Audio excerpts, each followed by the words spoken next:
My fiancée spit in my face during our engagement, shouting, "All my boyfriends are tall and strong. You have nothing except money." She didn't know they were all my employees. I fired every one of them and married her best friend, slipping a $200,000 ring on her finger while my ex watched. She started screaming. My fiancé spit in my face during our engagement party, shouting, "You're pathetic! My exes were real men! You're just a wallet!" The room went completely silent. 50 people froze mid-conversation, mid-laugh, mid-sip of champagne, all eyes turning to us, standing in the center of the ballroom I'd rented, the one that cost $8,000 just for the venue. Her friends stared. My colleagues from work stood awkwardly by the bar. Our families, her parents, my mom, my sister, all watching, witnessing. I wiped my face slowly with my hand, felt the wetness, the humiliation, the disrespect. "Your exes?" "Yeah." Rachel's voice was loud, emboldened by champagne and the audience. "Derek, Jason, Mike, all of them were real men, tall, strong. They could bench press twice what you make in a month." She laughed at her own joke, high-pitched, cruel. "Oh wait, that doesn't even make sense, but you know what? Nothing about you makes sense. Why would any woman choose you?" Some of her friends giggled, uncomfortable laughs. My mom's face went pale. My sister looked ready to intervene. "You're with me for my money," I said. Not a question, a statement. Quiet, calm. "Obviously." She flipped her hair, designer dress shimmering, Tiffany bracelet I'd bought her catching the light. "Why else would I date someone like you? You're short, you're boring, you work all the time. But hey, you're useful. And don't worry, baby." She patted my chest, condescendingly. "Once we're married, I'll keep you around. You're good at providing." Heat rushed to my face, fists clenching, breath shallow, every instinct screaming to react, to yell, to defend myself. Instead, I pulled out my phone. "What are you doing?" Rachel snapped, annoyed I wasn't responding the way she wanted. "Texting Derek." Her face changed, color draining. "What? And Jason?" I kept typing. "And Mike." I looked up at her, met her eyes. "You're real men. Stop that right now." My phone buzzed. Once, twice, 3 times in quick succession. I turned the screen toward the crowd, read the messages out loud, clear, deliberate. Derek says, "Sorry, boss, I understand. I'll clean out my desk Monday morning." Rachel's mouth fell open. "No." Jason says, "I understand, Mr. Peterson. Thank you for all the opportunities you've given me. I apologize for my behavior." Gasps, whispers, people pulling out their own phones, recording probably. And Mike says, "I fucked up. I'll accept whatever severance package you offer." "I'm sorry." "You're lying," Rachel whispered, voice shaking. "You're making this up, am I?" I opened my laptop, the one I'd brought to show the slideshow of our relationship photos, pulled up my company directory instead, turned it around so everyone could see, projected it on the screen behind us where our engagement photos were supposed to play. Derek Martinez, sales associate, hired March 2022, reports to Michael Peterson, CEO, Jason Wu, marketing coordinator, hired July 2021, reports to Michael Peterson, CEO, Mike Thompson, junior analyst, hired January 2023, reports to Michael Peterson, CEO, all 3 of them, right there, in black and white. "You hired them?" Rachel's voice cracked. "You're their boss?" "I own the company, Rachel. I am the company. I hire everyone. I approve every salary, every promotion,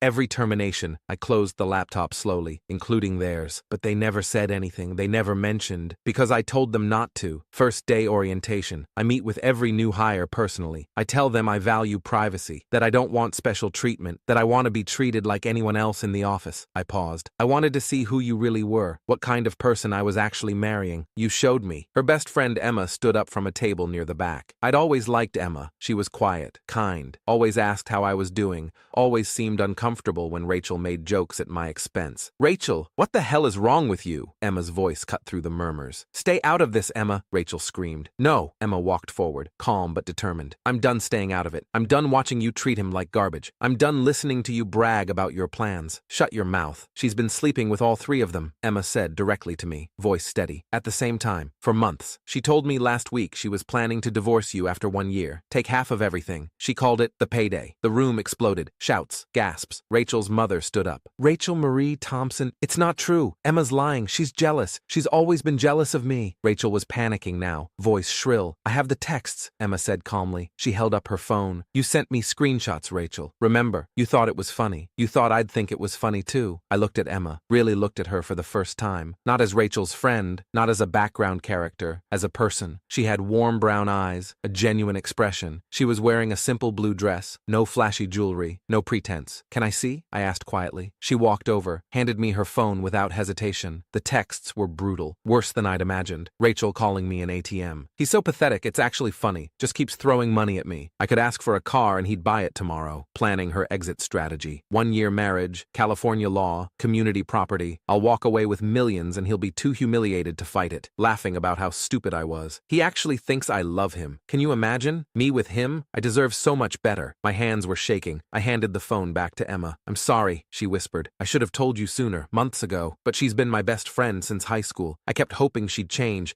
that she'd realize what she was doing, but watching this tonight, I couldn't stay silent anymore. It's wrong. All of it. Why didn't you tell me before? Loyalty. Misplaced loyalty. I thought friendship meant covering for your friend's mistakes. I was wrong. I'm sorry. I nodded, turned back to Rachel. She was crying now, mascara running, but I knew they weren't real tears. I'd seen her cry before. This was her manipulation tactic. The engagement's off. No, baby, please, I can explain. Emma's twisting everything. I love you. She grabbed my arm. I pulled free. I just did. I reached for her left hand, grabbed the engagement ring, 3-carat diamond, platinum band, $45,000. She tried to hold on, clenched her fist. You can't take it back. You gave it to me. I yanked harder, pulled it off. She yelped. Actually, I can. We're not married. This is my property. Security appeared at the doors. 2 guys, black suits. I'd texted them during the chaos, told them to stand by. Please escort Ms. Thompson from the premises. This is my party too, she shrieked. No, I paid for it. The venue, the food, the open bar. You're a guest, and you're no longer welcome. They moved toward her, professional, firm. Don't touch me. Don't you dare. She backed away. You'll regret this, Michael. Good luck finding anyone else. You're nothing without me. You're short and boring and goodbye, Rachel. They grabbed her arms, not roughly, but firmly. She fought, screamed, caused a scene. I hope you die alone. I hope. The door closed, muffling her voice. Then silence. The room stayed quiet. 50 people standing there, unsure what to do, what to say. I turned to Emma. She was standing there looking devastated, guilty, sad. Emma, I said, you free Friday night? Her eyes went wide, shocked. What? Dinner? Just the 2 of us? Somewhere nice. I'd like to get to know the person who had the courage to tell me the truth when no one else would.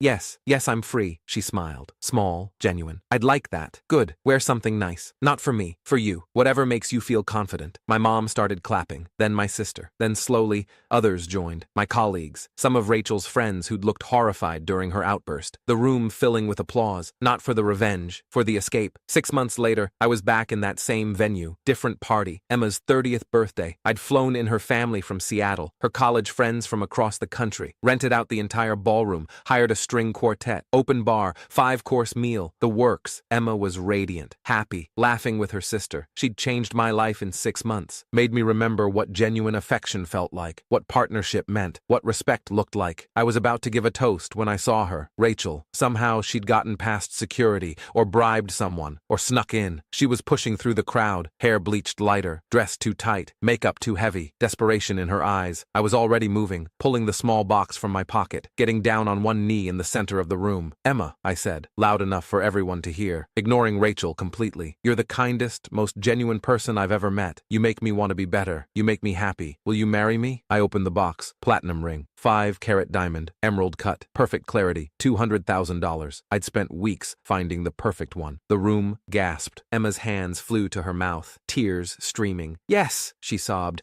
Oh my God, yes, yes. I slipped the ring on her finger. Perfect fit. She pulled me up, kissed me. The room exploded in applause. Rachel screamed, actually screamed, loud, piercing, everyone turning. That should be mine. I was with him first. That's my ring. She was shoving people aside. Michael, that was supposed to be my ring. I stood up, faced her for the first time. Emma beside me, hand in mine. You were never with me, Rachel. You were with my bank account. I pulled Emma closer. She's with me, the actual me. Security was already moving, faster this time. They'd been ready. You're pathetic, Rachel shrieked as they grabbed her arms. She's not even pretty. She's poor. She's nothing compared to me. Emma just smiled, looking at her ring, at me, unbothered. I leaned down, kissed my new fiancé again, longer this time, sweeter, pulled back, looked at Rachel one last time. And infinitely better than you, I said. They dragged her out. She was still screaming, still fighting. The doors closed. The music started again. Emma's family surrounding us, congratulating, hugging, celebrating. I never saw Rachel again, and I never thought about her again either.